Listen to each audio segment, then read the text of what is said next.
A billionaire gave 4 black credit cards to 4 women to test them. But what the housekeeper bought left him speechless. Before we start, tell us in the comments, what city are you watching from?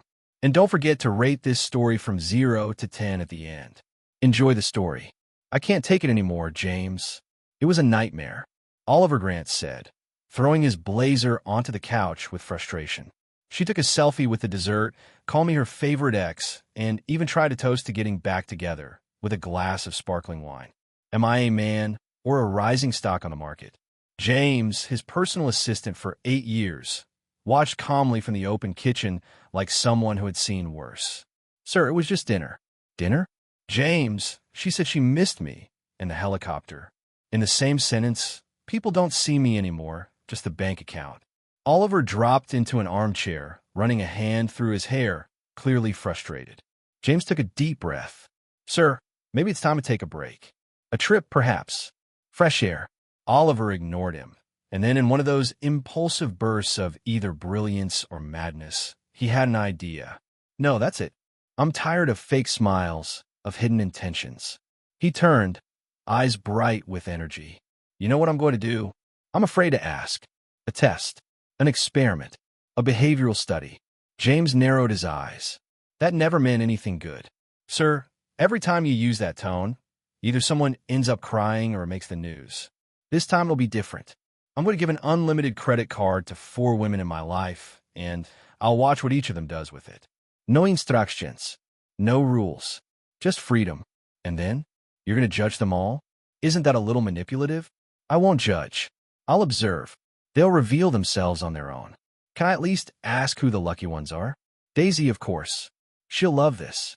Then Susanna, my assistant. She's always saying she knows how to make strategic decisions. Let's see what she does outside the office. Valeria, too. She's elegant, but calculating. Always flirting with me. And? He paused for a second. And Grace. James' eyes widened. Grace? The housekeeper? Exactly. The one who once threatened me with a wooden spoon because I stirred her risotto? That one. She's the only one who's never asked me for anything, never treated me like a trophy.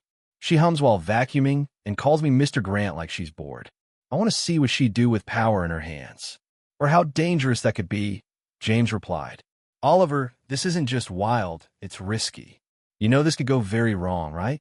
Oliver ignored the warning. He was already on his phone, sending instructions to have the cards issued. The next morning, the penthouse was unusually quiet, which usually meant Oliver was up to something. One by one, the black envelopes were prepared, names written in silver ink by hand. Oliver arranged them like a chess master setting up his board. Susanna arrived first, always efficient, with a perfect blazer and sharp heels. Good morning, Mr. Grant. I have something for you, he said, handing her the envelope. A gift, a little something for always being by my side. She raised an eyebrow. Are you dying? Not yet. Enjoy. It's yours for 3 days. No limit. She left the office with a slight blush and a smile that didn't hide her ambition. Next came Valeria, dressed like she was heading to a fashion shoot, even though it was just Tuesday morning. This some kind of trick, Oliver? She asked, looking at the envelope with elegant suspicion. It's just a gesture. Spend it however you like. For 3 days. Valeria smiled like she already knew exactly what she would do. Daisy showed up shortly after, stepping off the elevator like a reality TV star. A present? Ah, Ollie, I knew you still loved me. She held the card like it was a toothpaste commercial. It's yours for 3 days. Do whatever you want, he said with a smile. Just a little gift, that's all. Then came Grace. She walked in from the kitchen side, holding a bowl of raw dough and a dish towel over her shoulder. Hey, boss, that new oven's making weird noises again. Kind of sounds like it's coughing. Grace, Oliver called with a soft smile. I've got something for you. He discreetly handed her the black envelope. She looked at it like he'd just offered her a NASA contract. You're firing me? No, it's just a gift to thank you. She opened the envelope slowly, saw the black card, and her eyes went wide. I gave you banana bread yesterday, and it was burnt. Are you feeling okay? Just take it, Grace. But what am I supposed to do with this? Use it however you want. It's yours for 3 days. Wow, seriously? I can buy whatever I want? Yes, and there's no limit, Oliver said, already walking away. Hours later, Oliver was in his office, a glass of whiskey in hand, looking out at the city through the glass window. "Sir," James said as he entered, "the transactions have started showing up. Anything unexpected?" James hesitated. 3 helicopters, a $15,000 dress, 5-star hotel bookings. Nothing surprising. Oliver just nodded. "And Grace's card?" James looked at the tablet. "Neighborhood grocery store. Rice, poster paint diapers, secondhand toys, and 200 hot dogs." Oliver slowly turned to face his assistant. "Hot dogs? 200. He leaned back in his chair with a crooked smile. "Now I'm really curious to know what she's up to." The next morning, Oliver was sitting at the penthouse dining table, absent-mindedly stirring his coffee while James organized some documents by the window. The silence was broken by a tablet notification sound. "Sir, more card activity just came in," James announced, adjusting his glasses. Oliver looked up, curious. "Tell me what's new." James checked all the card transactions. In just a few minutes, he had the full report. Daisy rented a helicopter to make an entrance at the Skyline Club. From what I saw on her social media, it was to impress a group of influencers. Susanna bought a whole new wardrobe at Bergdorf Goodman. $5,000 just on shoes. And Valeria? Hire an event planner to throw a gala next weekend. The theme is contemporary elegance. She's already sent invitations to half the Seattle elite. Oliver chuckled quietly, shaking his head. Predictable, like a Sunday afternoon romantic movie. "And Grace?" James asked, scrolling on the tablet. "Her purchases are still a mystery. Tell me." "Another 200 colorful balloons, 30 pounds of sugar, arts and craft supplies, paints, brushes, and a rented van for this afternoon." Oliver frowned. "All gone." "For transporting." James paused, reading carefully. "Supplies for charity event." "Charity event? Grace is organizing a charity event?" "Apparently so. And sir, she also bought a clown costume." Oliver almost spit out his coffee. "A clown costume?" "Medium size, red nose included." Oliver stayed silent for a few seconds, processing the information. Then he started laughing. "James, of all the things I imagined might come out of this experiment, Grace as a clown was definitely not on the list. Maybe she's planning a career change, sir. Or maybe—" Oliver paused, thoughtful. "Maybe she's a lot more interesting than I thought." James watched him with a discreet smile. "You're curious, aren't you?" "Very. And you know what happens when I get curious.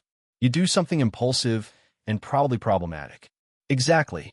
Oliver stood up and walked to the window. "I need to find out what she's up to."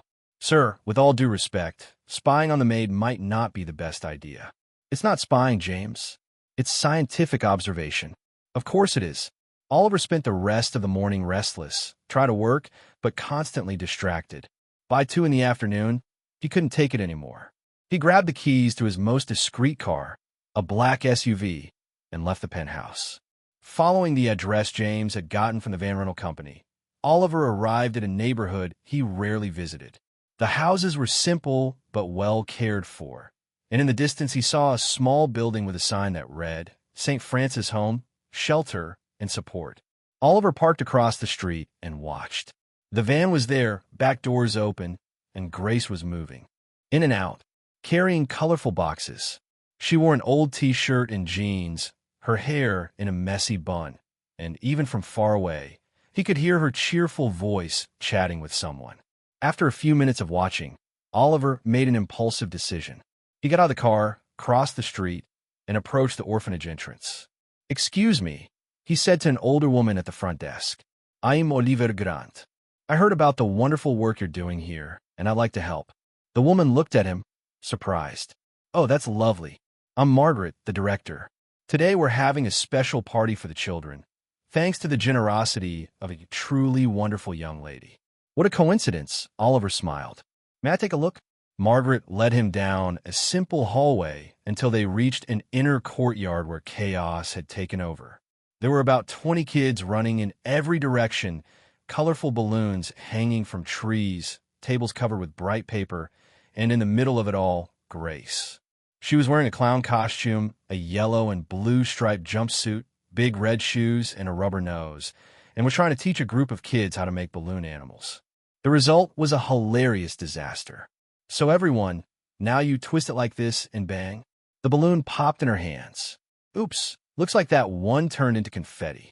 The kids burst out laughing, and Grace laughed too, pulling pieces of balloon out of her hair. All right, let's try again. This time with less pressure and more hope. Oliver leaned against a nearby tree, watching in fascination. Grace was completely at ease, playing with the children as if they were old friends. She sang kid songs off-key, made funny faces, and when a little girl got hurt and started to cry, Grace immediately dropped everything and ran to comfort her. Hey, princess, what happened?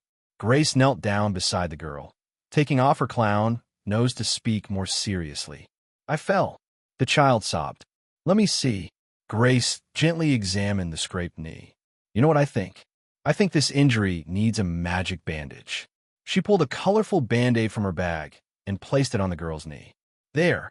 Now you've got super fast healing powers. The girl stopped crying and smiled. Really? Really? But it only works if you do 3 jumps. The girl jumped happily, and Grace clapped like she had just witnessed a miracle. Oliver felt something strange in his chest as he watched that scene. There was a genuineness and grace that he rarely saw in his world. You must be Mr. Grant, said a voice behind him. He turned around and saw Lucy, one of the helpers, smiling. Margaret told me you wanted to help. It's great to have you here. Oliver looked toward the voice and saw Grace approaching, still dressed as a clown, but now without the red nose. Mr. Grant, she said wide-eyed, what are you doing here? Oliver hesitated. I heard about the party and wanted to contribute. Grace looked at him with suspicion. How did you hear about the party? I have contacts in charity organizations. He lied not very convincingly. Oh, Grace didn't seem entirely convinced, but she smiled. Well, since you're here, you can help me. I've got 200 hot dogs to serve and only 2 hands. Of course, Grace led him to a table with a makeshift grill and piles of buns and sausages. Do you know how to make hot dogs? She asked, handing him a spatula. I have a master's degree in business from Harvard. I think I can figure it out. Perfect, because I have a PhD in burning food, so we're the perfect team. Oliver laughed, picking up the first sausage. In the first 5 minutes, he dropped half the sausages on the ground, got ketchup on his expensive dress shirt, and nearly set the buns on fire. Mr. Grant? Grace said, watching the mess. Have you ever considered a career in demolition? Very funny. Let me take over. You can hand out the plates. While Grace took control of the grill with surprising skill, Oliver handed out hot dogs to the kids. With each one he gave out, he heard excited stories, received crayon drawings, and got bombarded with questions about his job. Are you really rich? Asked a boy around 8 years old. A little. Oliver replied, not quite sure how to explain. Cool. Can you buy a dragon? There are no real dragons. Yes, there are. Grace said she's seen one. Oliver looked at Grace, who pretended not to hear the conversation while flipping sausages. Grace said that? She did. She tells the best stories. By the end of the afternoon, when the kids were full and worn out, Oliver helped Grace clean everything up. They worked in a comfortable silence, picking up burst balloons and putting toys away. Why do you do this? Oliver asked when they were alone in the yard. Do what? Grace paused her sweeping and looked at him. All of this? Spending your free time here?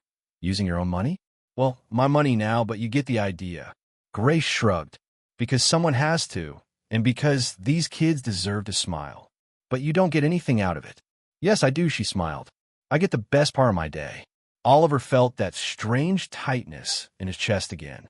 There was something about Grace that touched him in a way he couldn't fully understand. Thank you for letting me help today, he said. Thank you for not burning the whole place down, she replied, laughing. As they walked toward the exit, Oliver realized his whole perspective on Grace had completely changed. She wasn't just the funny housekeeper who sang off-key in his kitchen. She was someone with a heart bigger than any fortune he could ever have. The next day, Oliver couldn't stop thinking about Grace. The image of her comforting that little girl. How naturally she treated the children. The way she turned an ordinary afternoon into something magical. All of it echoed in his mind while he tried to focus on spreadsheets at the office. James, he said, setting his pen down. What kind of coffee does Grace like? James looked up from the documents, surprised. Sir? Coffee? Grace? What's her favorite? Well, she always says the Italian machine coffee is way too full of itself and prefers the cheap instant stuff we keep for the occasional guest. Oliver smiled. Perfect. Cancel my afternoon appointments. An hour later, Oliver found Grace in the penthouse kitchen, scrubbing a pan with energy while humming a completely off-key country song. Grace, he said, walking over. How about we get some coffee? Somewhere outside. She stopped scrubbing and looked at him like he'd just suggested a trip to the moon. Coffee? Us? Yeah, I know a quiet place. Mr. Grant, are you going through some kind of midlife crisis? Because yesterday you showed up at the orphanage out of nowhere, and today you want to grab coffee with me. I'm starting to think you hit your head. Oliver laughed. Maybe I did. So are you in? Grace looked down at her clothes. Jeans with cleaning product stains and a t-shirt that had clearly seen better days. Like this? Not that I got anything fancy in the closet, but this is perfect just the way it is. 20 minutes later, they were sitting in a small, cozy cafe downtown. Oliver had chosen the place on purpose, far from the fancy restaurants where he was usually seen, a spot where they could talk without interruptions. Grace stirred sugar in her coffee with a bit too much energy, clearly nervous. So, she said, avoiding his eyes, is this the famous rich people coffee? Because it tastes just like the one Mrs. Martha serves at the bakery on the corner. It's exactly the same, Oliver smiled. That's what I was going for. Oh, she took a sip and made a face. Well, at least it's not as pretentious as that Italian machine in your kitchen. That thing sounds like it's having a nervous breakdown. Oliver burst out laughing. You've got strong opinions about my coffee machine. I've got strong opinions about a lot of things. Margaret always said opinions are like noses. Everybody's got one, and most people think theirs is the best. Margaret sounded wise. Grace went quiet for a moment, stirring her coffee more calmly. She's very special. Oliver noticed the shift in her tone and decided to take a chance. Yesterday at the orphanage? You seem to know the place well. I do, she shrugged, trying to sound casual. I grew up there. The simplicity of her response caught Oliver off guard. He expected her to dodge the topic, hesitate, maybe avoid it entirely. You grew up at the orphanage? From day 1 to 18? My mother left me there when I was a baby. According to Margaret, she was very young and had no means to raise me. She left a note saying she loved me, but wanted me to have a better chance in life. She spoke as if she were talking about the weather, but Oliver could see the quiet pain behind her forced smile. Grace, Hey, don't give me that sad puppy face, she interrupted with a laugh. It wasn't all bad. Margaret's an angel, the other kids became my family, and I learned to cook helping out in the kitchen since I was 8. That's where I discovered my natural talent for burning food. But it must have been hard. Sometimes, she admitted, letting her guard down for a moment. Especially when the other kids got adopted and I stayed behind. After a while, you just get it, you know? Maybe it's just not meant for you. Maybe you're the one who stays behind to look after the others. Oliver felt a tightness in his chest. There was so much strength in this woman, so much resilience hidden behind her humor. And at 18? At 18, you leave. That's the rule. I got a job at a sandwich shop, shared a tiny apartment with 2 roommates, and visited the kids whenever I could. Until I found the ad for the job at your place, and, well, you know the rest. Your coffee is terrible. Your coffee maker thinks it's better than everyone else. But you pay well, and don't complain when I sing into the vacuum. You sing very off-key, Oliver said, trying to lighten the mood. I know. Grace laughed wholeheartedly. It's a talent. Not everyone can make a beautiful song sound like nails on chalkboard.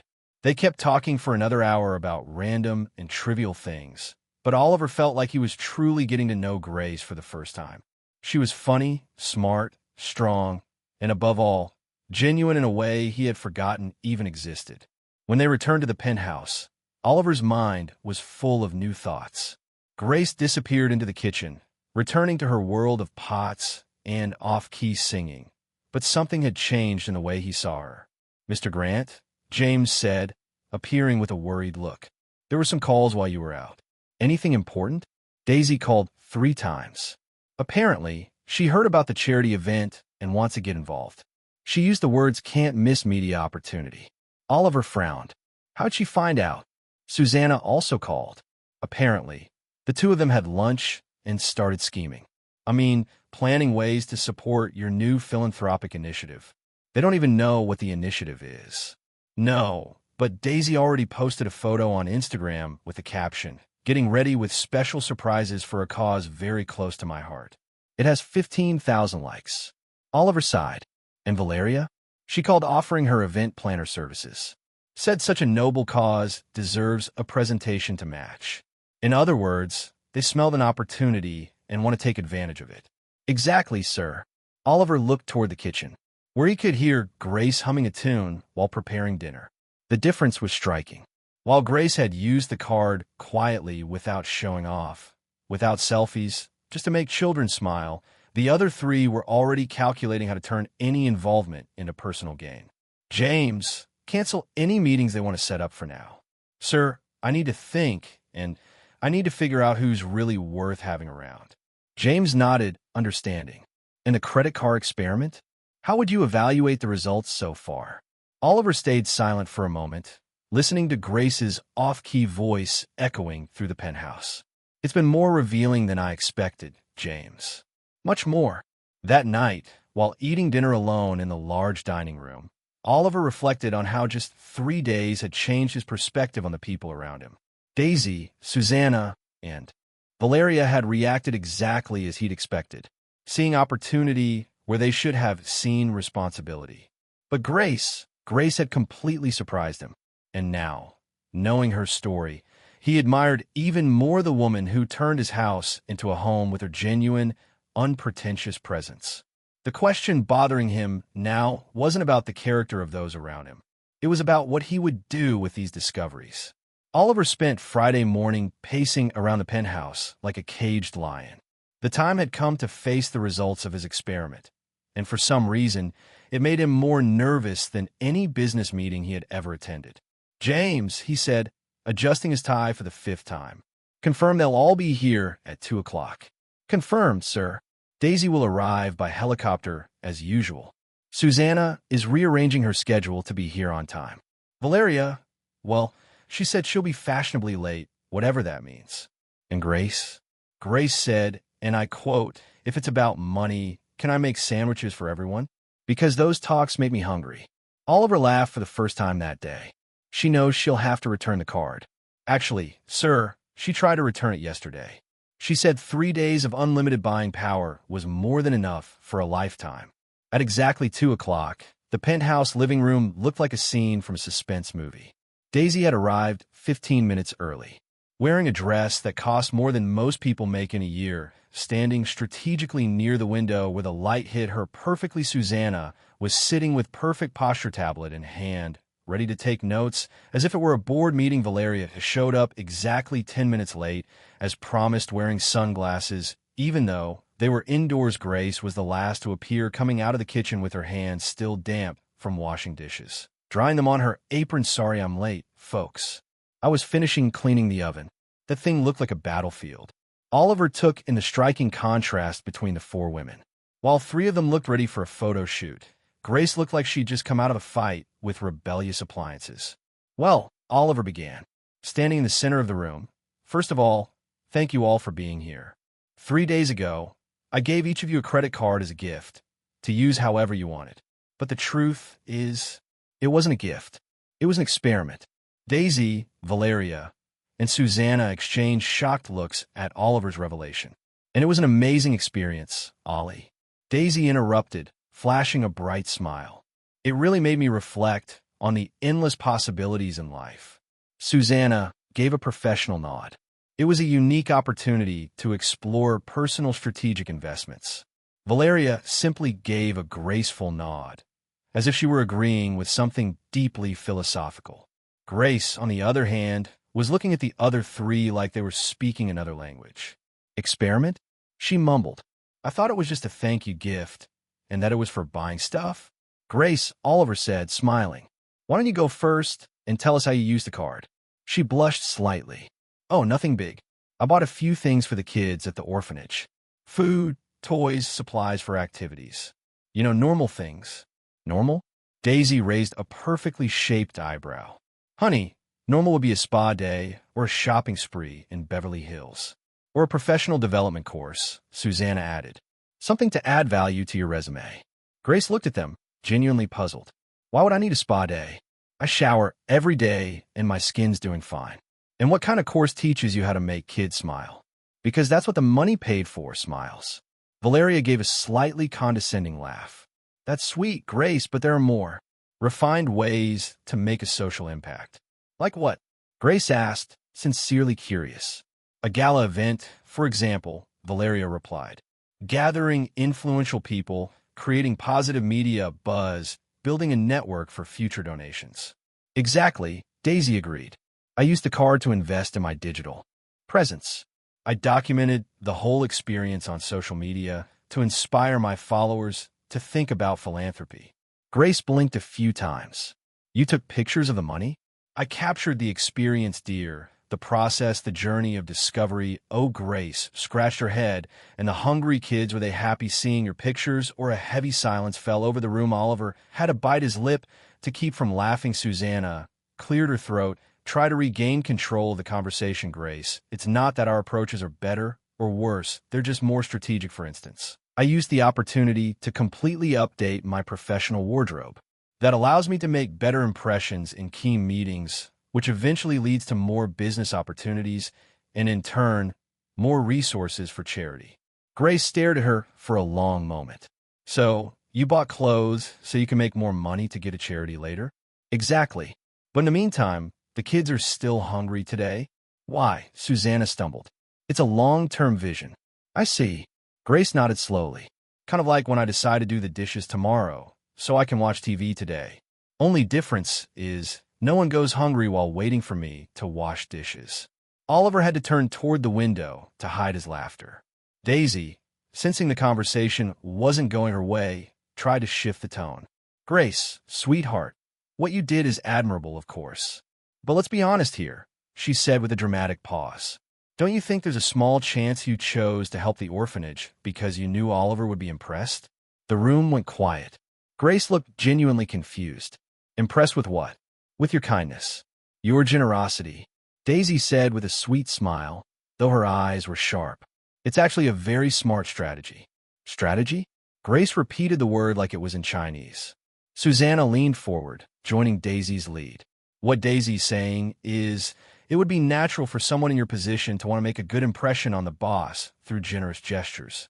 Grace looked from one woman to the next, then at Valeria, who was observing the exchange like it was a sociology case study, and finally at Oliver. Let me get this straight, she said slowly. You think I helped those kids to impress Mr. Grant?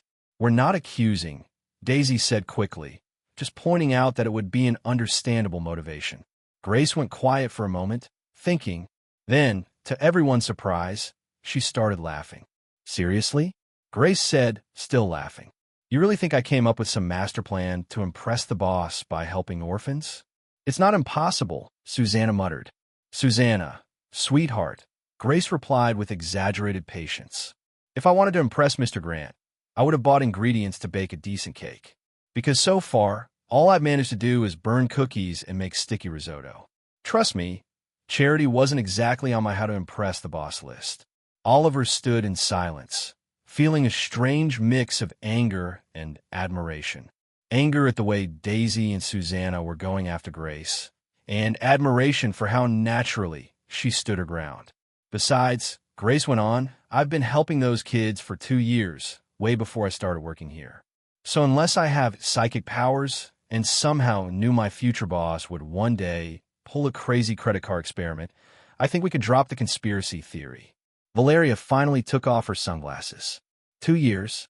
You've been helping the orphanage for 2 years? Every Friday. Sometimes Saturdays, too, when they need extra help. Grace shrugged. Margaret always needs an extra pair of hands, and I like the kids. They're funny and honest, very different from some people I know.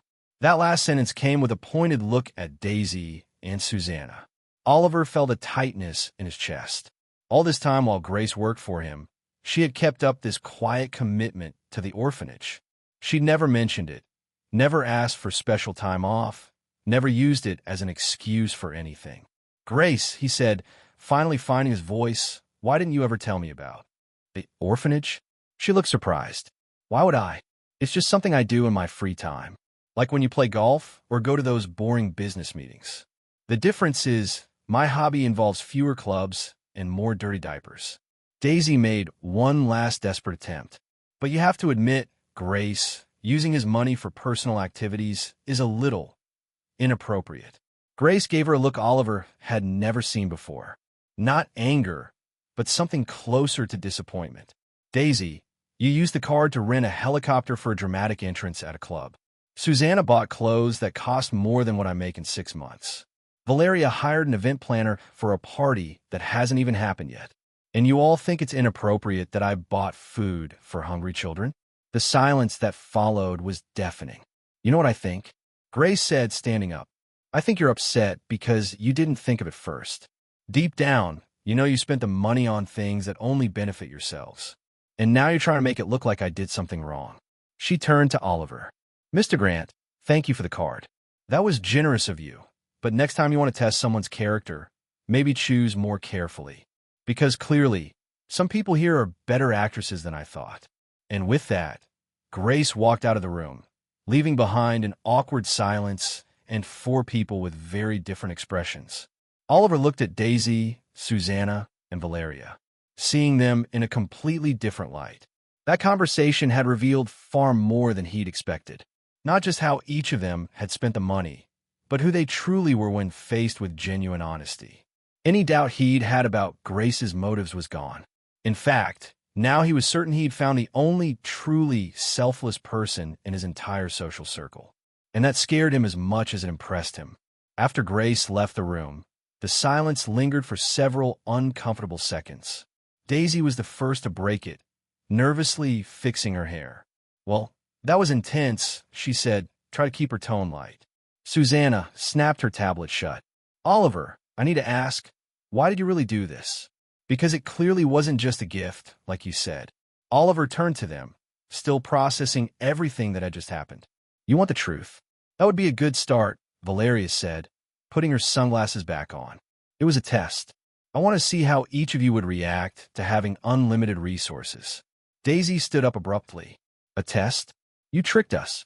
I gave you free money to spend however you wanted. Where's the trick? You used us like lab rats, Susanna protested. That's manipulation, Oliver. Manipulation would have been telling you how to spend it. I didn't say a word. I just watched the choices you made on your own. Valeria let out a dry, humorless laugh. And what was the result of your scientific experiment, Dr. Grant? Oliver looked at each of them. You really want to know? We do, said Daisy, folding her arms.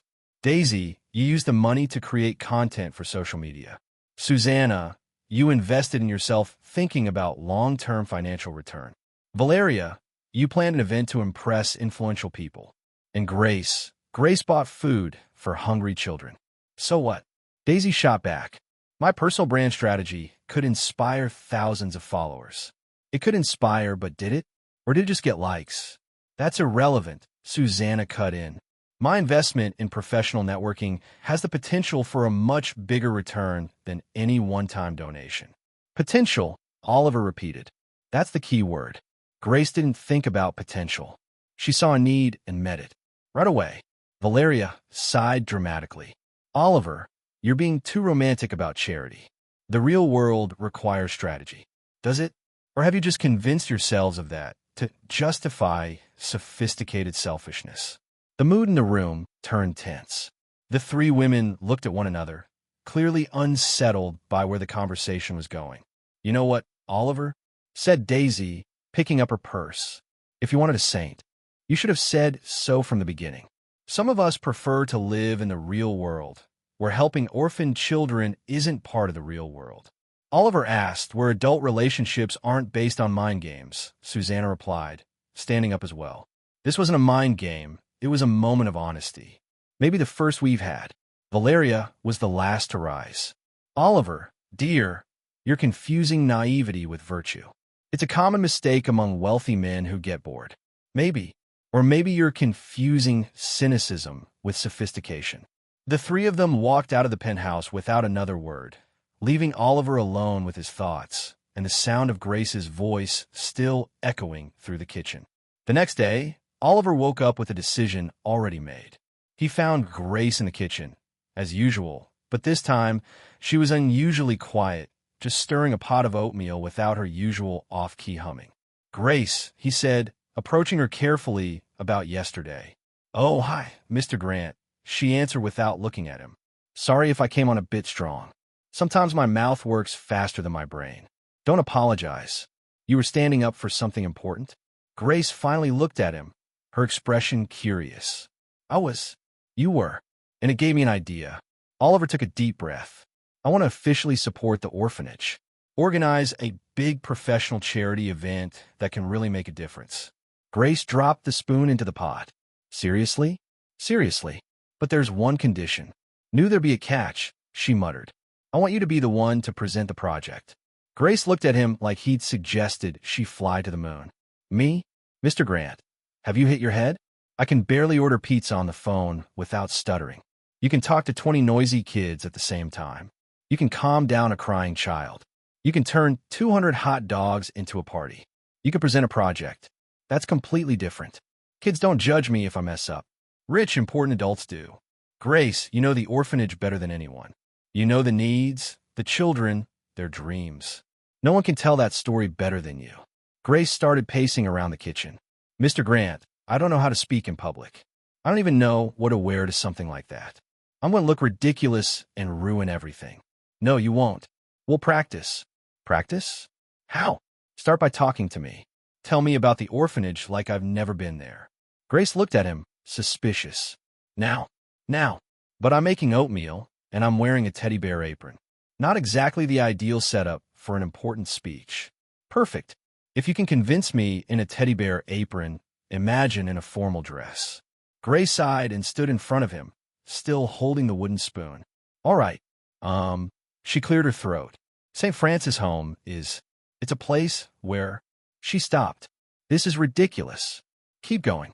St. Francis' home is a place where children who don't have families find." She waved her hand so much she splashed oatmeal on the wall. "Oh my goodness, look what I did." Oliver laughed. "Grace, take a breath. Forget it's a speech.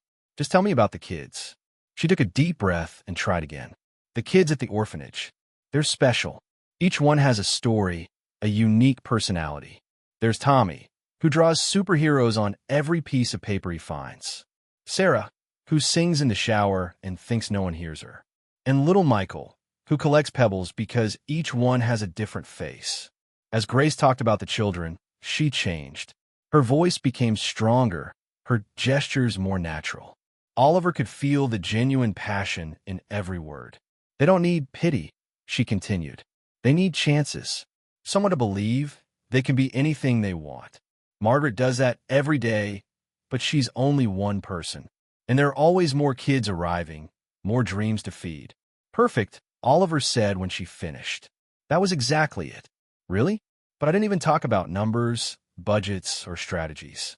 You talked about what really matters. About people. That's what moves hearts and opens wallets." For the next 2 weeks, Grace practiced her speech religiously. Oliver would find her in the kitchen each morning, gesturing toward the pots and pans as if they were her audience. Once, she was so focused that she didn't notice him walk in and continued her presentation to the blender. "And that's why we need your support," she told the appliance. "Together, we can change lives, and—" She spotted Oliver watching her. "How long have you been standing there?" "Since the part where you called the blender distinguished audience." "Oh no, how embarrassing." Grace covered her face with her hands. "I've been practicing so much I'm starting to see people where there aren't any." "You're doing great. Your passion is contagious. My passion is driving me crazy. Last night, I dreamed I was presenting to a room full of forks and knives." Oliver laughed out loud. "How'd it go?" "The forks applauded, but the knives were divided," she said, then laughed at her own joke. "Get it? Divided? Like when you cut something." "I get it," Oliver said, still laughing. "See? Even your nerves are funny." As the days went by, Oliver realized his favorite moments were the ones he spent helping Grace get ready. There was something comforting in the way she turned her fears into jokes, and how her insecurities made her more human, not less. One afternoon, while going over the speech for the 10th time, Grace stumbled on a word and said, "Philanthropy is philanthropy." Philanthropy, Oliver repeated, raising an eyebrow. Yeah, maybe that's philanthropy for people who like to go hunting. Grace guessed, then dropped into the chair. Mr. Grant, I'm not cut out for this. I'm going to make a fool of myself in front of all those important people. Oliver sat down beside her. Grace, do you know what sets you apart from all those important people? They know how to pronounce philanthropy. They know how to pretend to care. You actually care. And that's worth more than all the perfectly pronounced words in the world. Grace looked into his eyes, and for a moment, the kitchen went quiet. There was something different in the air of tension that had nothing to do with speech anxiety, Mr. Grant. She said softly, why is this so important to you? Because Oliver hesitated, because you reminded me there are things more important than money, and because I want the world to see what I see when I look at you. Grace blushed and looked away. What do you see when you look at me? Oliver felt his heart race. That question carried so many possibilities, so many paths he wasn't sure he should take. I see someone who makes the world a better place just by being in it, he said. Honestly, the silence that followed was unlike any before. It was full of meaning, of unspoken feelings, of a connection that grew stronger with each day of practice. Every laugh they shared, every moment when two very different worlds met in that kitchen, full of pots and dreams. 2 weeks later, the day of the event arrived like a long-awaited storm. The grand ballroom at the Seattle Convention Center had been transformed into something straight out of a movie. Soft lights, elegant floral arrangements, and an atmosphere that screamed wealth and influence. Oliver watched the final preparations with a mix of pride and nerves. Sir, James said, appearing beside him with a tablet. We have 250 confirmed guests, including 15 CEOs from major corporations and at least 10 local media journalists. And Grace? Oliver asked, adjusting his tie for the third time. She's in a makeshift dressing room, practicing her speech in front of the mirror. I heard her call her reflection the most honest audience she's ever had. Oliver smiled, but he couldn't hide his concern. Over the past 2 weeks, he had seen Grace grow from a nervous housekeeper into a passionate advocate for the orphanage. But events like this were uncharted territory for her. James, are we sure this is a good idea? Sir, if I may speak plainly, Miss Grace has something most of these people don't, sincerity, and that's worth more than all the public speaking courses in the world. In the dressing room, Grace was having her own little crisis. She was wearing a simple but elegant black dress that Oliver had insisted on buying for her. And for the first time in years, she felt completely out of place. Okay, Grace, she mumbled to the mirror. You got this. They're just people. Very rich, important people who could ruin your life with one wrong word. But still just people. She took a deep breath and began rehearsing. Good evening, ladies and gentlemen. My name is Grace, and she paused. My name is Grace, and I work for Mr. Grant? No, that sounds like I'm just the maid. My name is Grace, and I'm here to talk about. She waved her hand so much that she knocked over a glass of water. Perfect. Haven't even started, and I'm already knocking things over. A soft knock on the door interrupted her. Grace? Oliver's voice came from the other side. May I come in? Sure, but get ready to witness a live disaster. Oliver stepped in and found Grace trying to mop up the spilled water with toilet paper. How are you feeling? Like I swallowed a swarm of bees. Angry ones. It's normal to be nervous. Mr. Grant, nervous is when you forget where you left your keys. This is full-on panic. I'm going to walk out there, open my mouth, and instead of smart words, a weird noise will come out that I won't even recognize. Oliver came closer. Grace, look at me. She did, and he could see the real fear in her eyes. You're not doing this for them, he said. You're doing it for the kids. Think of Tommy and his superhero drawings, Sarah singing in the shower, Michael and his special little rocks. Grace took a deep breath. You're right. They deserve for me to at least try not to look like a fool. You won't look like a fool. And if you do, I'll be right there to help. 20 minutes later, the event was in full swing.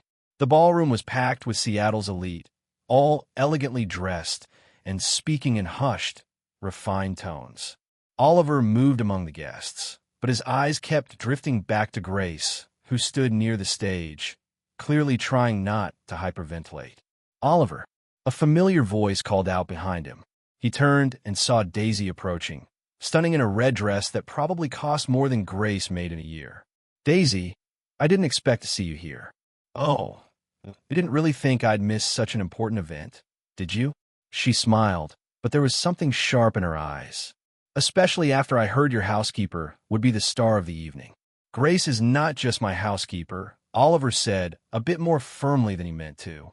Of course not, Daisy agreed with sugary sweetness. I've heard you two have been spending quite a bit of time together lately. How romantic. Before Oliver could respond, Susanna appeared at Daisy's side, as if they'd coordinated their arrival. Oliver, what a lovely event, she said, scanning the room with calculating eyes. It must have cost a fortune. I hope the positive media coverage will be worth the investment. It's not about media returns, Susanna.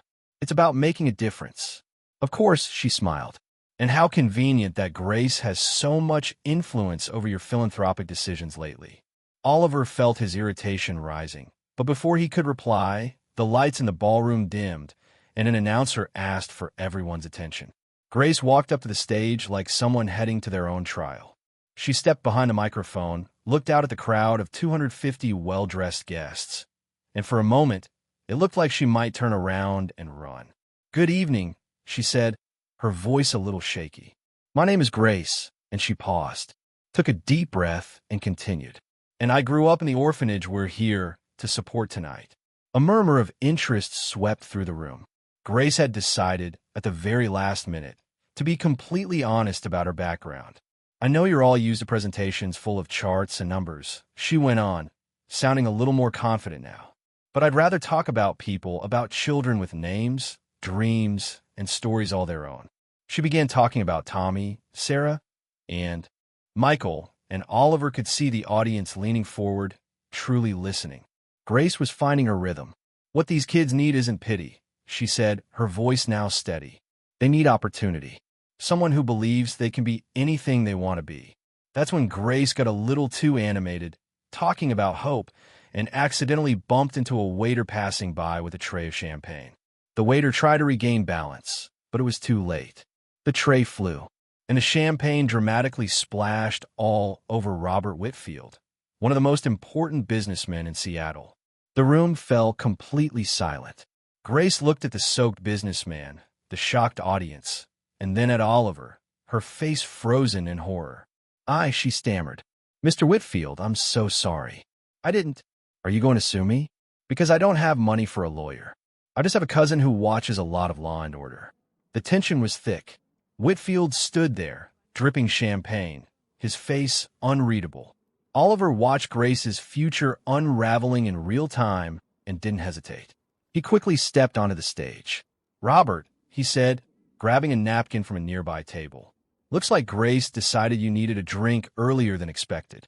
Whitfield stared at him for a moment that felt like forever.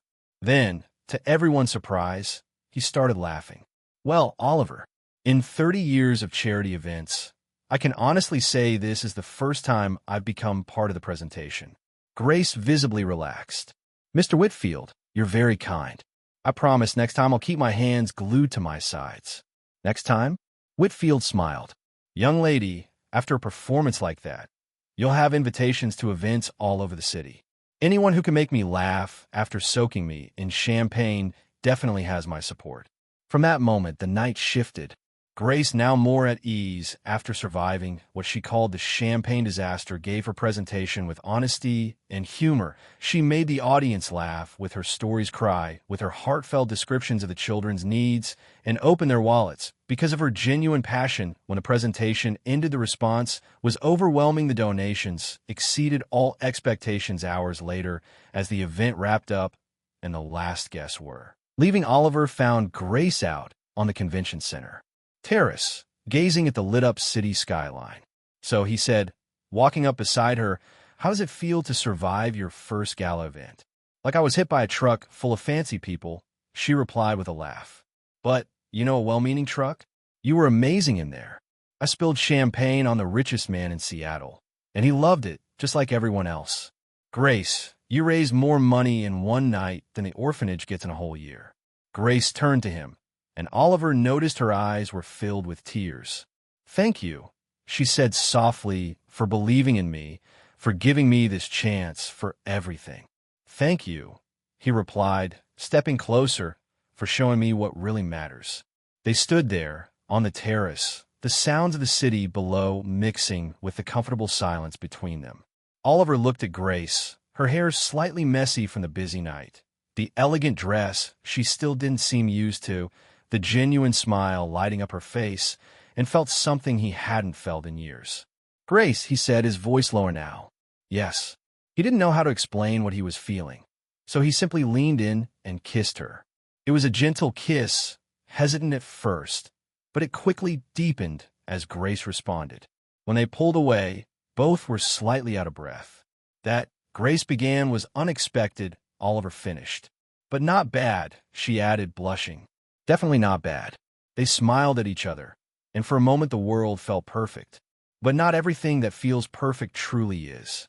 Downstairs, Daisy and Susanna were quietly watching through the window, having seen the kiss from behind the glass. "Well," Daisy murmured to Susanna, "this changes everything, doesn't it?" "It does," Susanna agreed. "Already calculating, but maybe not in the way there. Hoping." The smiles on both their faces did not promise anything good for the couple on the terrace. The following Monday, Oliver's penthouse had a strange new energy. Grace was humming more off-key than usual as she made breakfast, and Oliver kept finding reasons to walk through the kitchen every 5 minutes, as if he needed to check whether the microwave was still working. "Mr. Grant," Grace said, not turning from the pan where she was scrambling eggs. "You've walked through here 4 times since you woke up. You checking to see if I'm stealing the spices, or do you actually want to say something?" Oliver stopped at the kitchen doorway, caught in the act. "I was just checking if you needed anything." "Uh-huh." Grace turned with a playful smile. "And this has nothing to do with that Saturday night kiss?" Oliver's face turned red. "Grace, about that. Relax, Mr. Grant. I'm not going to sue you for harassment or anything," she laughed, "but I'll admit I'm a little confused. I mean, is it normal to kiss your boss? Because I don't remember that part in the housekeeping manual." Before Oliver could respond, the intercom buzzed. James announced an unexpected visitor, David Richardson, a board member from the foundation that had hosted the event. "Send him up," Oliver said, intrigued. 15 minutes later, David was in the living room. A well-dressed man in his 40s with a charming smile and a clear interest in Grace. "Oliver, my friend, I came personally to thank you for Saturday's spectacular event," David said, though his eyes kept drifting toward Grace, who had entered with a coffee tray. "All the credit goes to Grace," Oliver replied, noting just how focused David was on her. "Yes, the lovely Grace," David stood as she approached. "May I say, miss, your presentation was the most genuine I've seen in years of attending charity events." Grace blushed. "Thank you, Mr. Richardson, though I'm pretty sure the others didn't include flying champagne." David laughed heartily. "Exactly. It was refreshing. In fact," he leaned forward slightly, "I was wondering if you'd like to have lunch with me this week. I have some ideas for expanding the orphanage project." Oliver felt something unpleasant stir in his stomach. It was like someone had swallowed an angry squirrel, and now the squirrel was doing acrobatics. "That's very kind of you," Grace said, "but I'm not sure if it would be purely professional." "Of course," David continued, with a smile that Oliver found annoyingly charming. "Maybe we could discuss starting a mentorship program for the older kids." Grace glanced at Oliver, as if asking for permission. "Grace is free to have lunch with whoever she wants," Oliver said, trying to sound casual and failing badly. David handed Grace his business card. "Perfect. How about Thursday? I know a lovely place downtown." After David left, the apartment felt oddly quiet. Oliver busied himself with papers in his office, more intensely than necessary, while Grace finished tidying up the living room. "Mr. Grant," she finally said, "are you okay? Because you look like someone stole your favorite ice cream." "I'm fine. Why wouldn't I be? I don't know. Maybe because you're signing those papers so hard you're about to poke through them?" Oliver looked down. She was right. He put the pen down. "Grace, are you going to have lunch with him?" "I don't know. Should I?" "Like I said, you're free to do whatever you want." Grace walked closer to his desk. "Mr. Grant, can I ask you something? Are you jealous?" "Jealous?" Oliver tried to laugh, but it came out more like a squeak. "That's ridiculous. Why would I be jealous?" "I don't know. Why would you?" They stared at each other for a moment, the tension building. Maybe, Oliver finally said, because I don't like the idea of other men taking you to lunch. And why does that bother you?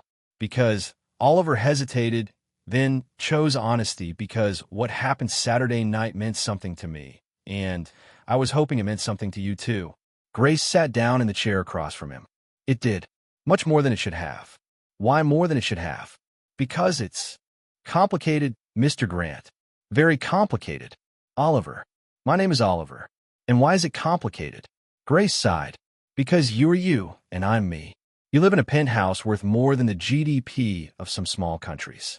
I share an apartment with a roommate who collects haunted porcelain dolls.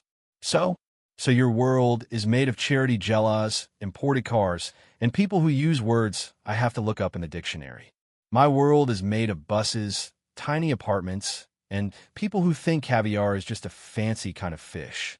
Oliver laughed. Grace, do you really think I care about any of that?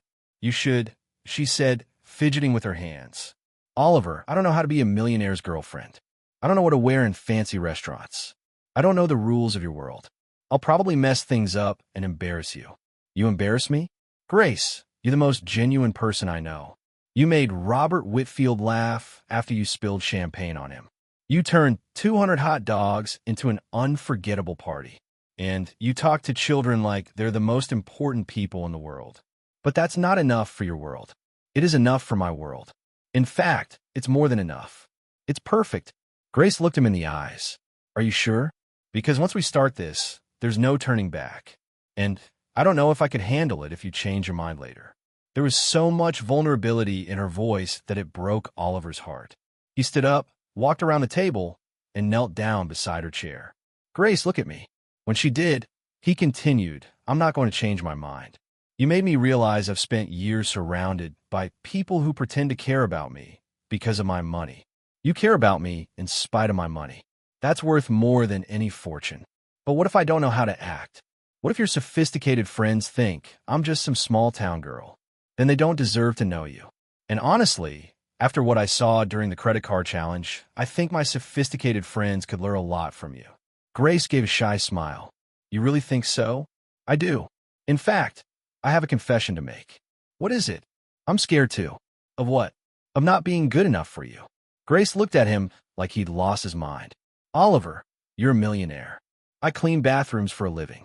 And you're the most generous, funny, and kind person I've ever met.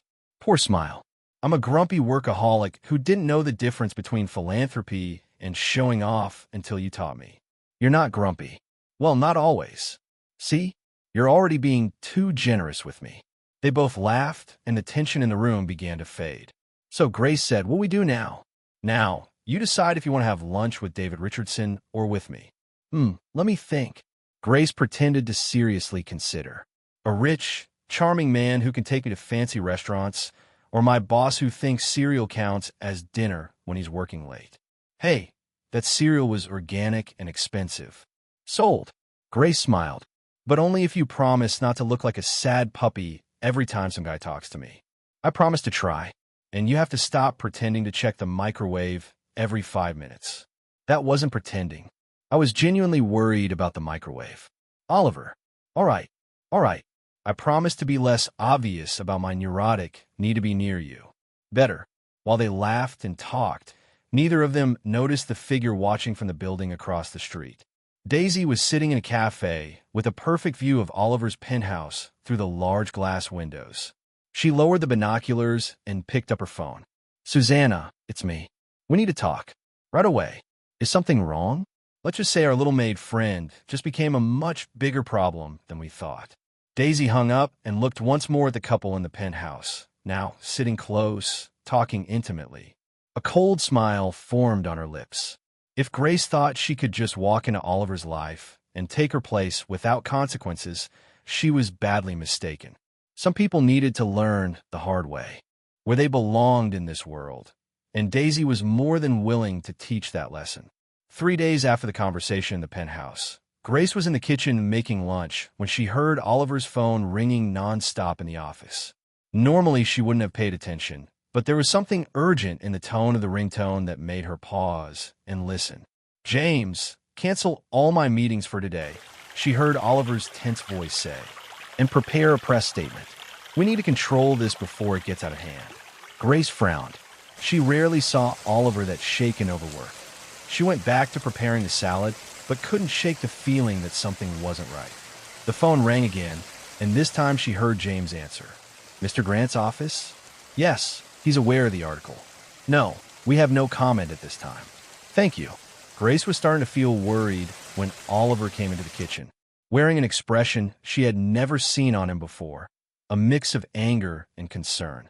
Oliver, are you okay? You look like you've seen a ghost. Grace, I need to show you something, but first I want you to know that I don't believe a single word of what's written. What are you talking about? Oliver hesitated, then picked up the tablet and opened a local news website. The headline made Grace feel like she'd been punched in the stomach. Skandal. Housekeeper accused of embezzling funds from charity event. A what? Grace took the tablet with trembling hands and began to read. The article claimed that sources close to the charity event had revealed Grace used her position of trust to divert some of the raised funds for self-promotion and personal gain. It cited evidence that she had inflated the costs of supplies for the orphanage and pocketed the difference. This is a lie. Grace looked at Oliver with wide eyes. Oliver, you know this isn't true, right? Of course I know. Grace, I was there. I saw where every cent went. This is clearly a setup. But who would do something like this and why? Before Oliver could answer, the phone rang in the penthouse. James appeared at the kitchen entrance with a grim expression. Mr. Grant, it's Channel 7 News. They're asking for a statement about the accusations against Miss Grace. Oliver ran a hand through his hair. Tell them we're preparing an official response. Grace stared at him. An official response? Oliver, why didn't you just say it's a lie? Because. Oliver hesitated. Because I have to be careful with what I say to the press. I need all the facts before making a public statement. All the facts? What facts? You were there. You know I didn't do this. Grace, I know, but... Her voice dropped, but it was full of hurt. There's a but? Oliver realized he'd stepped into dangerous territory. Grace, it's not that I doubt you. It's just that I need to protect the foundation, the project, your reputation. My reputation? Grace let out a bitter laugh. Oliver, my reputation just got destroyed online, and you think you're protecting it by playing it safe? The phone rang again. This time, it was Grace's cell. She looked at the screen. It was Margaret from the orphanage. Hello, Margaret? Grace, sweetheart, I saw the article. What nonsense? Are you all right? I'm trying to figure out what's going on. Well, I want you to know nobody here believes a word of that rubbish. The kids are asking when you're coming to visit again. Grace felt her eyes well up. Thank you, Margaret. That means a lot to me. When she hung up, Oliver was watching her with a guilty expression. Grace, you know what's funny? She interrupted him. Margaret, who's known me for years, knew instantly it was a lie. But you kissed me 3 days ago, and now you need more information. It's not like that. It's not. Grace walked over to the window, turning her back to him. Oliver, I've spent my whole life being left behind by people who were supposed to trust me. My mother left me at the orphanage. Foster family after foster family gave up on me. And now, when I finally thought I found someone who saw me for who really am. Grace, I do see you. That hasn't changed, hasn't it? Then why didn't you immediately defend my honesty? Why did you hesitate? Oliver stayed silent, because deep down he knew she was right.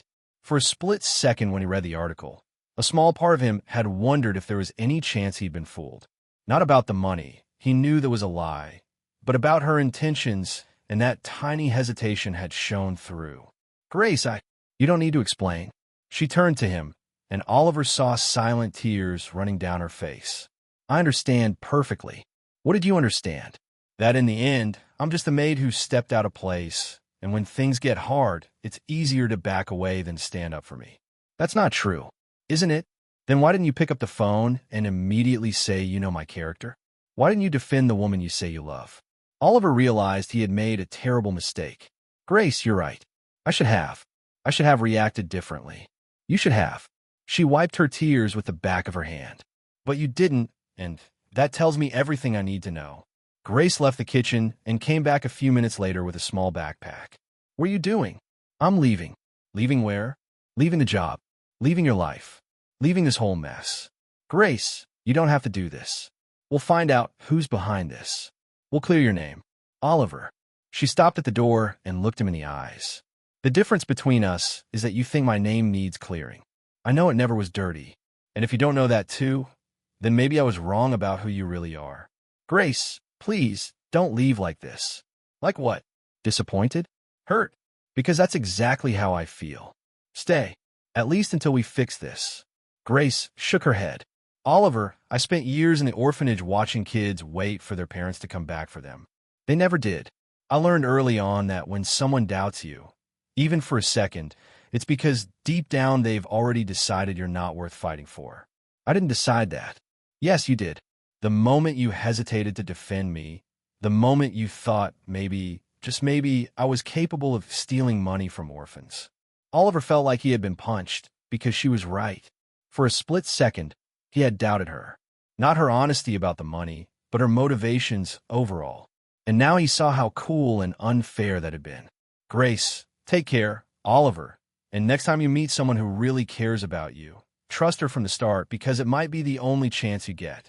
Grace walked out of the penthouse, and Oliver stood there in the empty kitchen, hearing the echo of his own mistakes. The silence that followed was deafening. No off-key singing, no clattering pans, no life in the space she used to fill. James appeared in the doorway a few minutes later. Sir, Channel 7 called again. They want to know if you'll be making any kind of statement. Oliver looked out the window, watching Grace walk down the street below, carrying her little backpack like it held her whole life. James, prepare a full statement defending Grace's integrity.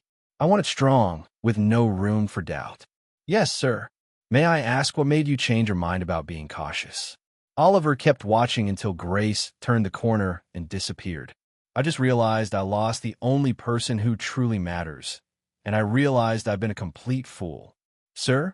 James, cancel everything I have today. I need to find out who did this to her, and then I need to figure out how to earn back the trust of someone I never deserved in the first place. James nodded and quietly left, leaving Oliver alone with the weight of his hesitation and the certainty that he had just made the biggest mistake of his life.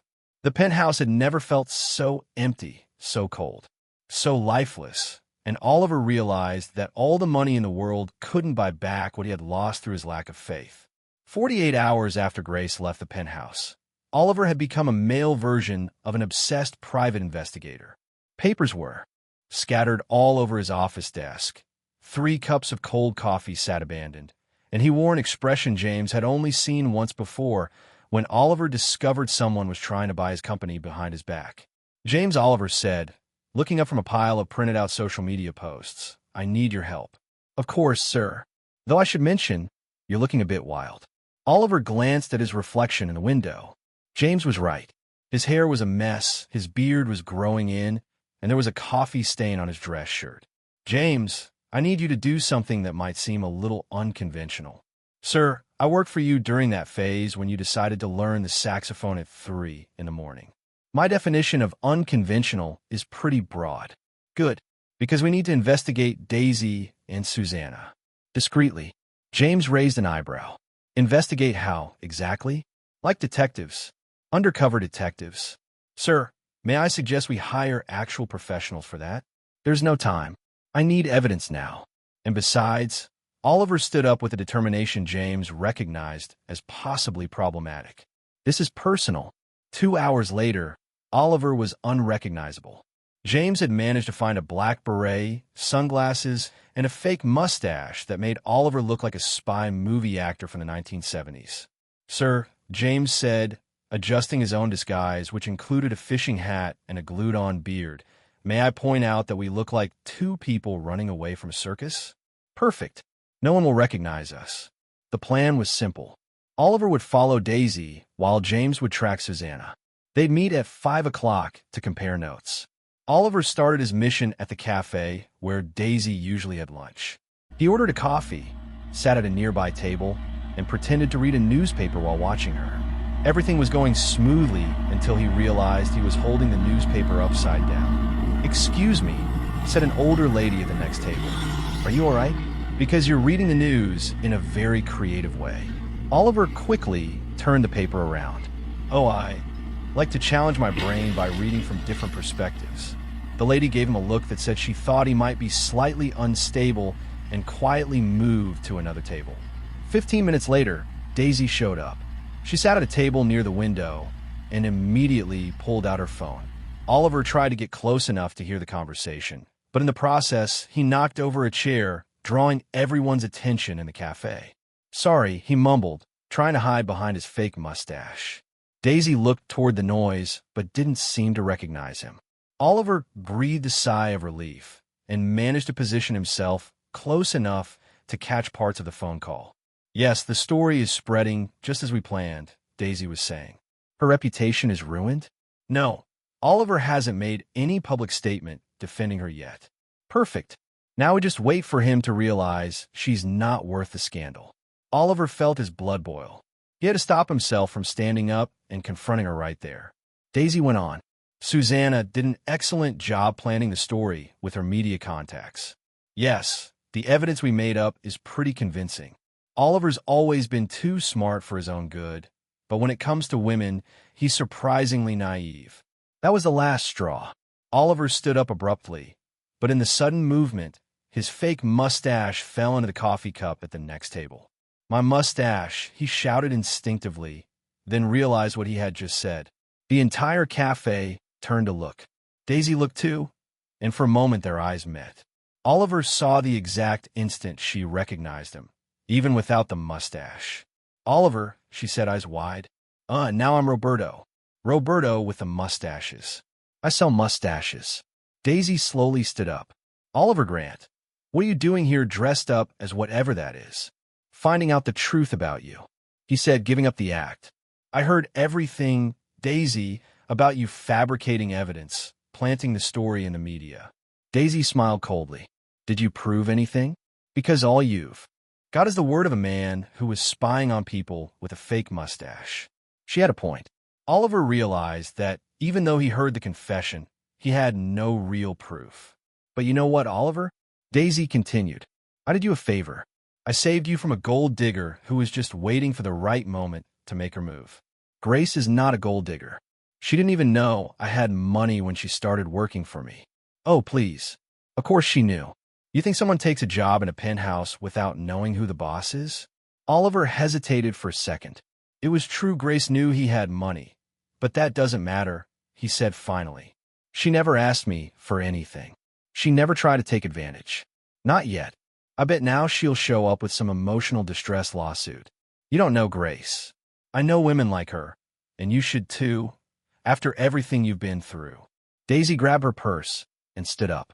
Oliver, when you're done playing Prince and Pauper, give me a call. I'm still willing to forgive you for this crazy phase. She walked out of the cafe, leaving Oliver alone with his discoveries and a fake mustache floating in a cup of coffee. Meanwhile, James was having his own little investigation at the office where Susanna worked. Disguised as a flower delivery man, he managed to get inside the building and was trying to find out more about her role in the scandal. Delivery for Susanna Williams, he told the receptionist. She's in a meeting. You can leave it here. Actually, I need her signature in person. These are expensive flowers. The receptionist sighed. Room 1205. But make it quick. James went up to the 12th floor and found Susanna on the phone in her office. The door was slightly open, allowing him to hear the conversation. Yes, Mom, I know it sounds cruel, but it's business. Oliver needs to understand there are consequences to his romantic choices. No, I don't feel bad. That woman was clearly taking advantage of him. James moved closer, but accidentally bumped into the hallway plant. The noise made Susanna glance at the door. Excuse me, James said, pretending to recover himself. Flowers for you. Susanna frowned. I didn't order flowers. Oh, but someone did. A secret admirer. Maybe? James stepped into the office and placed the flowers on her desk, discreetly pressing the record button on the phone Oliver had given him. Who sent them? Susanna asked. I'm afraid I can't say, ma'am. Professional flower delivery, confidentiality. Susanna seemed to accept the answer and went back to her call as James left. He stayed just outside the door, recording the rest of the conversation. Now, where was I? Oh, yes. Grace is already out of Oliver's life, just like we planned. Now, we just have to wait for him to realize he needs someone at his own social level. At 5 in the afternoon, Oliver and James met at the penthouse to compare what they'd found. Both looked visibly tired and still a bit ridiculous in the remnants of their disguises. "Sir," James said, "I got a recording of Susanna admitting to being part of the plan. And you? I heard Daisy confess everything, but I couldn't record it. Still, between the two pieces of evidence, I think we've got enough. What do we do now?" Oliver looked out the window toward the city, thinking about Grace. "Now we clear her name, and then I'll have to figure out how to earn back the trust of someone I hurt deeply." "Sir, may I say something?" "Of course. Miss Grace wasn't like the others, and you knew that from the very first day." Oliver nodded sadly. "I didn't know, and I still doubted her. What kind of man does that make me? A man who made a mistake, sir, but also a man who's willing to make it right." Oliver pulled off the last bit of his fake mustache and threw in the trash. "James set everything up for a press conference 1 week from today. It's time to tell the truth." 1 week after their undercover investigation, Oliver stood in front of St. Francis' home with a determination he hadn't felt in days. In his hands, he held a folder with all the evidence he'd gathered about Daisy and Susanna, and a heart full of regret and hope. Margaret greeted him at the door with a warm smile. "Mr. Grant, it's so good to see you. The kids have been asking when you'd come back. Actually, Margaret, I'm here for a very specific reason. I need your help organizing something special." "Of course, dear. What do you need?" "I want to give a presentation here today. For the press, for the people who support the orphanage, and most of all for Grace." Margaret raised an eyebrow. "Grace? She hasn't been around since that awful story in the news." "That's exactly what I want to talk about. Margaret, Grace is innocent. I have proof of who really set her up." "Of course she's innocent." Margaret looked almost offended at the suggestion. "That girl has the purest heart I've ever seen. Who would believe such nonsense?" Oliver lowered his head, ashamed. "I almost did. For a moment, I doubted her, and now I have to make it right." Margaret studied him with wise eyes. "Ah, I see. You're not just here to clear her name, are you?" "No, I'm here because I made the biggest mistake of my life, and I need a chance to make it up to her." "And does she know you're coming today?" "No. Actually, I don't even know if she'll show up." Margaret smiled. "Leave that to me. Grace has never been able to resist a story about kids in need, and today's a special activity day with the new children who arrived this week." 2 hours later, the orphanage courtyard was filled with people. Journalists, supporters of the institution, a few local officials, and most importantly, curious children who didn't quite understand why so many grown-ups were in their play space. Oliver was more nervous than he'd ever been before a presentation. This wasn't about sales numbers or corporate strategies. It was about the woman he loved and the future he had nearly ruined with his lack of trust. "Everyone," Margaret said into the microphone, "we have with us today Mr. Oliver Grant, who has something important to share." Oliver stepped onto the small makeshift stage, looked at the crowd, and for a moment felt like he might faint. Then he saw Grace. She was standing in the back of the courtyard, clearly having arrived without knowing what was going on.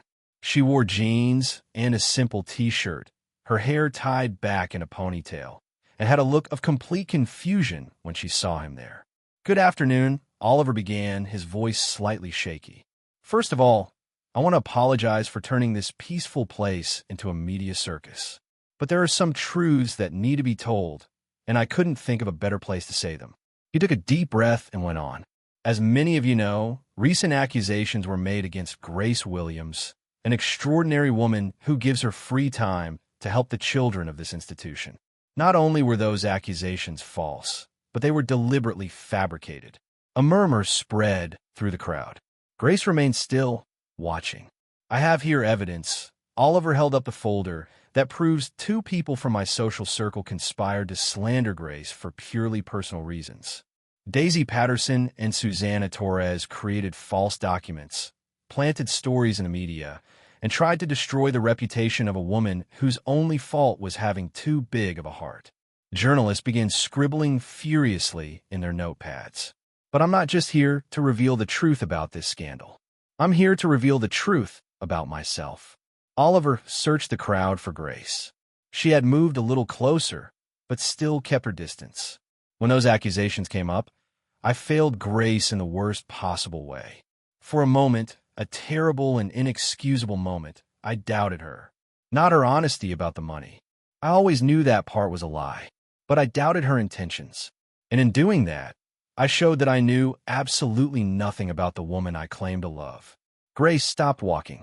Her eyes widened.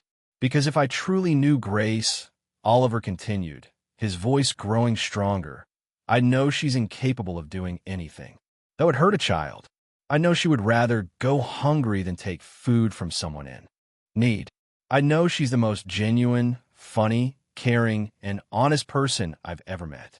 Tommy, one of the kids Oliver had met at the hot dog party, tugged on Grace's shirt. Grace, why are you crying? Grace quickly wiped her eyes. I'm not crying, Tommy. It's just dust in the air. But there's no wind today, the boy replied, with the sharp logic only a child can deliver. Oliver smiled on stage, overhearing the exchange. Grace Williams, he said now, speaking directly to her, you taught me that real wealth isn't measured in dollars, but in how many smiles you can create. You taught me that generosity isn't about how much you give, but about giving everything you can. You taught me that love isn't about finding someone perfect, but about finding someone who makes you want to be a better person. Grace was clearly struggling to hold back tears. And I want to be a better person, Oliver went on. I want to be the man you deserve, the man who trusts you from the beginning, who stands up for you without hesitation, who sees your worth not in spite of where you came from, but because of who you chose to become. Sarah, another child, whispered something in Grace's ear. Grace shook her head, but Sarah insisted, gently nudging her toward the stage. What did she say? Oliver asked, stepping away from the microphone. Grace was just a few steps away now, still hesitant. She said, Grace cleared her throat, that if you're apologizing in front of everyone, it must mean you really mean it, and that I should give you a second chance because everyone deserves a second chance. Sarah's very wise, Oliver said, smiling. Yes, kids have a way of making things simple. Michael, the boy who collected little stones, ran over and held Grace's hand. Grace, are you sad because of the handsome man? Not exactly, Michael. Then why don't you go talk to him? When I'm sad, Margaret always says talking helps. Grace looked at Michael, then at Oliver, then at all the people watching, waiting for her answer. Michael, sometimes grown-ups make things complicated. Sometimes when someone hurts you, it's hard to trust again. But you taught us that everyone messes up sometimes, and that forgiving makes you feel better. Grace laughed to her tears. I really said that? You did. When Tommy broke my favorite drawing and I got mad, he said holding a grudge is like holding on to trash. It just stinks and doesn't do any good. Grace looked at Oliver, who was watching the conversation with a mix of hope and nervousness. You know what, Michael? You and Sarah are right. She let go of the boy's hand and walked confidently toward the stage. Oliver quickly stepped down to meet her halfway. Grace, you're an idiot, she said, but she was smiling. I am. Completely. An idiot who almost lost the best thing that ever happened to him. Almost. Grace stepped even closer. Oliver Grant, if you ever doubt me again, I'll make you eat my burnt food for the rest of your life. I'll take the punishment, and you'll have to put up with my off-key singing every morning. I already miss it, and never again will you hesitate to trust me, because I'm not like the other people in your world. I'm me, and if that's not enough, Oliver interrupted her with a kiss. It was a kiss filled with apology, love, a promise for the future, and deep relief, all at once. When they finally pulled apart, the entire courtyard was cheering. Reporters, supporters, staff, and most of all, 20 kids making as much noise as possible. Does this mean you're getting married? Tommy shouted over the crowd. Grace and Oliver laughed, still wrapped in each other's arms. Maybe, Grace answered, if he promises never to wear a fake mustache again. How did you know about the fake mustache? James told me everything. Apparently, you made a complete fool of yourself trying to investigate Daisy. Completely ridiculous, Oliver admitted. Good, because if you're going to fight for me, I'd rather it be as your true self, even if you're a bit clumsy when it comes to spying. Oliver kissed her again, and this time there was no hesitation, no doubt, no fear. Only the certainty that he had found his true home, not in the luxury penthouse, but in the arms of the woman who loved him exactly as he was. 6 months after their reconciliation at the orphanage, life had taken a turn neither Oliver nor Grace could have imagined. The penthouse, once a cold symbol of corporate success, had become something entirely different. A real home, constantly filled with laughter, lively conversations, and occasionally Grace's off-key singing in the kitchen. Oliver Grace called from the kitchen on a Saturday morning. "I need your help in here. And bring James, too." Oliver walked in to find Grace surrounded by at least 15 children from the orphanage, all wearing makeshift aprons made from tablecloths, trying to help with the weekly community lunch that had become a tradition at the penthouse. "What happened here?" Oliver asked, taking in a flour that had made its way onto nearly every surface in the kitchen. "Tommy decided he knows how to make bread," Grace explained, brushing flour out of her hair. "And, apparently, a pinch of yeast in his language means the whole packet." "The dough is growing by itself," Tommy shouted, pointing at a bowl that looked like it was about to overflow. "It's magic. It's science," Sarah corrected him, always the most studious of the group. "Yeast releases gases that make the dough expand." "Magic or science," Oliver said, rolling up his sleeves. "We're going to need help if we want to stop this dough from taking over the entire kitchen."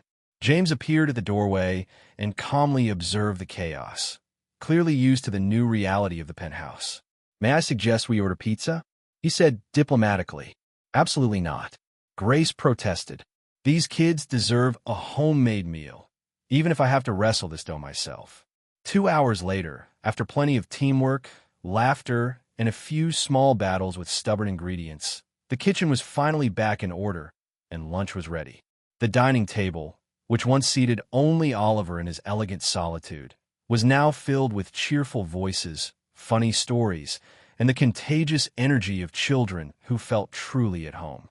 "Mr. Oliver," said Michael, the pebble collector tugging at his shirt sleeve, "when are you going to ask Grace to marry you?" Oliver nearly spit out his juice. "Michael." Grace turned red as a tomato. "You don't just ask things like that." "Why not?" Michael looked genuinely confused. "You're always kissing, and Margaret says when two grown-ups like each other a lot and keep kissing, they get married." Out of the mouths of children, James murmured, hiding a smile. "Well," Oliver said, deciding to face the question head-on, "maybe that's something Grace and I should talk about." "You haven't already?" Tommy asked. "Because you already live together. You already take care of us together. You already argue about burnt food." "I do not burn food," Grace protested. "Yes, you do," came the unified reply from the group of kids. "All right," Grace laughed, surrendering. "Fine, I burn food sometimes, but that has nothing to do with getting married." "Yes, it does," Sarah said seriously. "Because if you get married, Mr. Tud Oliver will have to eat your burnt food forever. That's a big commitment." Oliver laughed. "Sarah's right. It's a decision that takes courage." "Hey," Grace threw a napkin at him. "Aren't you supposed to be on my side?" "Always," Oliver said, reaching across the table to take her hand. Burnt food and all. The days that followed were a whirlwind of preparations. Oliver had decided that if he was going to ask Grace to marry him, he was going to do it right, surrounded by the people who truly mattered to them. The proposal happened on a Friday night, during one of their community dinners. Oliver had secretly asked the children for help, and they were more excited than he was about the plan. "Grace," Oliver said, standing up during dessert, "I have something to tell you. If it's about that pan I burned yesterday, I already apologized." "It's not about the pan." Oliver got down on one knee beside her chair, and the room fell into a hush. "Grace Williams, you've changed my life in ways I didn't even know were possible. You turned a house into a home. You turned a lonely man into someone with a family. You took an empty fortune and gave it purpose." Grace's eyes were filled with tears. "Oliver, will you marry me?" he asked, pulling a small box from his pocket. "And before you answer, just know the proposal comes with a few conditions." "What conditions?" Grace laughed through her tears. "First, you'll have to put up with my irrational jealousy when other men look at you. Second, you'll need to teach me how to cook, because by now it's clear my survival in the kitchen depends on you. And third, you have to accept that our house will always be full of noisy kids on the weekends." "And will you accept my conditions too?" Grace asked. "Were they?" "First, you'll have to deal with my off-key singing every morning. Second, you'll have to accept that I'll burn the food at least once a week. And third, you have to promise you'll never doubt me again. Even when I do something that seems completely crazy. I accept all the conditions, Oliver said. So, of course I will, you silly man. Grace threw her arms around him, almost knocking him over in the process. The wedding took place 2 months later, in the spring, in the gardens of St. Francis' home. Oliver had insisted on keeping it simple, and Grace agreed, as long as they could include all the children from the orphanage in the ceremony. The result was a celebration no one would ever forget. Grace wore a simple but elegant dress, while Oliver chose a navy blue suit that matched perfectly with the relaxed theme of the event. Margaret officiated the ceremony, and the children served as ring bearers, flower girls, and apparently spontaneous commentators. "You can kiss now," Tommy shouted before Margaret had even finished the ceremony. "Tommy, we're not at that part yet," Sarah whispered. "But they've already kissed a bunch of times. Why do they have to wait?" Margaret laughed. "Well, maybe we can move things along." "Oliver, do you take Grace as your wife, in sickness and in health, with burnt food and edible food alike?" "I do," Oliver said, smiling. "Grace, do you take Oliver as your husband, in moments of sanity and moments of fake mustaches for spy missions?" "I do," Grace laughed. "Then now you may kiss." The kiss was interrupted by Michael, who had been tasked with carrying the rings on a small pillow. In the excitement of the moment, he tripped, and Oliver's ring flew through the air. "I lost the ring," Michael shouted in a panic. "Don't worry," Oliver said calmly. "The ring isn't what matters." "But it doesn't count without the ring," Tommy protested. "I found it," Sarah called out, holding up the ring, which had rolled under a chair. Crisis averted. The party lasted the rest of the afternoon. There was live music from a local group, food prepared collectively by all the guests, including a few questionably edible contributions from the kids, and lots of dancing. Oliver and Grace opened the dance floor with a simple waltz, but even that romantic moment didn't go uninterrupted by the children. "You're dancing wrong," Tommy shouted. "It's like this." And he began moving in ways that looked more like fighting invisible monsters than dancing. "They're dancing perfectly," Margaret said, watching the couple with a tearful smile. "They're dancing like two people who found their rhythm." As night fell and soft lights lit up the garden, Oliver and Grace finally had a quiet moment to themselves. They sat on a bench near the rose bushes, watching the children run around the garden with makeshift lanterns. "So, Mr. Grant," Grace said, resting her head on his shoulder, "how does it feel to be a married man?" "Happy, whole, and slightly worried about what you're going to burn for breakfast tomorrow." "Very funny," Grace laughed. "For your information, I've already decided to make pancakes. What could possibly go wrong? Do you want the alphabetical list or the chronological one?" "Oliver, I'm kidding." He kissed the top of her head. "I don't care if you burn the whole kitchen, as long as we're together." How romantic and slightly concerning. They sat in silence for a few minutes, just watching the children play and listening to their laughter echo through the garden. "Oliver?" Grace said softly. "Yes. Thank you." "For what?" "For showing me that family isn't about sharing the same genes or growing up in the same house. It's about choosing to love and care for each other, even when it's hard." Oliver looked around at the children running, at Margaret chatting with James over some joke, at the true friends they'd found along the way, and realized Grace was right. He had started this journey trying to figure out who really cared about him, and he ended up discovering something far more valuable. That true love isn't about finding people who love you for what you have, but finding people you can love unconditionally. "Thank you," he said, pulling her closer, "for teaching me the difference between having a house and having a home." And there, under the stars and surrounded by the sound of children's laughter, Oliver and Grace officially began their life together. A life that would be filled with burnt food, off-key singing, orphanages always needing help, and an impossible amount of love. What did you think of Oliver and Grace's story? Leave your thoughts in the comments. Rate this story from 0 to 10. What score would you give it? Subscribe to the channel and turn on notifications to follow all our stories. And don't forget to check out more emotional stories right here on the final screen.